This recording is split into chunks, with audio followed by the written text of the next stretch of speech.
Here's your WNEM TV5 news update. Good evening, I'm Jamie Sherrod. Here's a look at the stories we're following tonight. A former Tuscola County probation officer will now be the one behind bars, convicted of sexually assaulting a teenage girl. Ryan Purdy, sentenced earlier this week, will spend between 15 and 30 years in prison and pay more than $800 in fines. A jury convicted him on 6 counts of criminal sexual conduct in the first degree and 3 counts in the third degree. The Tuscola County Prosecutor's Office dismissed 40 original charges after the police report revealed the girl was actually 16, the legal age of consent. Stars back on the road after 2 cases of bed bugs. The Transit Authority says it identified bed bugs from 2 passengers who live at the same apartment complex. As a precaution, all 10 of their buses were cleaned and sprayed.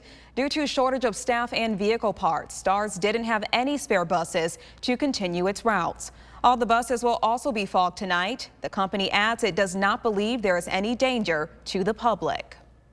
A man is dead after a morning house fire. It happened on South Block Road in Birch Run Township. Police say a 65-year-old Scott Engelhardt was found inside. The cause of the fire and the cause of his death are still under investigation.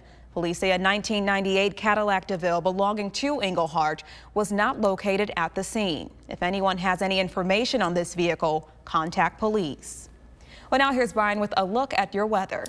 Thanks very much, Jamie. Another soggy night ahead of us here with yet another round of rain rolling in across mid-Michigan, which will likely be broken up into 2 more distinct but fairly prolonged periods of light to moderate rain overnight. This all is an area of low pressure on the sky tracker here this evening. Cuts in across Lake Erie and then away gradually into New England tomorrow. It's going to be a rainy overnight period, and we will even continue to see some lingering lake effect showers as we head on into our Saturday. But then high pressure, tremendous dome of it, as you can see, taking up residence across really the entire western half of the United States. As that starts to build east later tomorrow and hits us by the second half of the weekend, it's going to lead to a more prolonged stretch of about 4 days, actually, of dry weather with plentiful sunshine coming along for the ride. In the meantime, though, hour-by-hour forecast shows us at 8 o'clock more of these intermittent areas of light to moderate rain at times, nuisance drizzle kind of in between those. Another swath of some light to moderate rain coming in around midnight into a good chunk of the overnight period, especially across the thumb. But then, just like our Friday morning, a lot of us on Saturday morning will be waking up to some sunshine. However, clouds will start to regain the upper hand tomorrow afternoon because we're going to start to kick into a stronger west to northwest wind off of Lake Michigan, and it's going to be bringing in a decidedly chillier air mass than even the one that we saw across the area on Friday. So what that will do is bring in some lake effect showers that'll persist on and off at times throughout the afternoon hours into early tomorrow evening, before then finally winding down into tomorrow night as the winds back off and high pressure finally assumes control.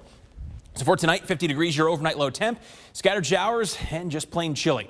Heading into tomorrow, a high of only 55 degrees. Sweater weather for us to kick off the weekend tomorrow with scattered showers, breezy and chilly conditions, and a west-northwest wind at about 10 to 20 miles per hour.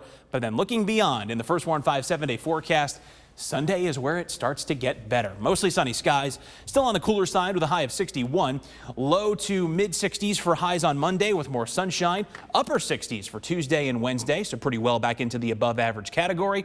And then 60s and another round of 50s late next week as our next disturbance brings in another round of rain. Remember to tune into WNEM TV5 on air and online 24/7 for the latest news, weather, and information.